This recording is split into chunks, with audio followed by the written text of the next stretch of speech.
Umiiwas daw si Pangulo Aquino na mahabla batao sa kanyang termino kaya ayaw mag-sorry kaunay sa kinaidatnan ng operasyon ng Mama Sapano. Yan ang paniwala ni Senador Miriam Defensor Santiago. Bago nito, may ilang sektor ang nagsabi na mainam na humingi na ng paumanhin ng Pangulo sa gitna pa rin ng pag-uungkat sa katotohanan kaunay sa madugong engkwentro.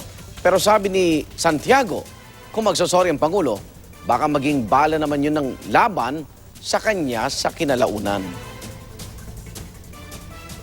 He is afraid that if he apologizes, in effect, some court might consider that that is a confession admissible in law. And in effect, therefore, he will be his own worst witness. He wants to evade any criminal or even civil liability after 2016. Gita mo na Malacanang, ginagawa at gagawin daw ng Pangulo ang lahat ng nararapat kaugnay sa pag-alam sa buong katotohanan para mapanagot ang mga responsable sa pagpaslang sa SAF 44 at sa pagkamit ng katarungan para sa kanila.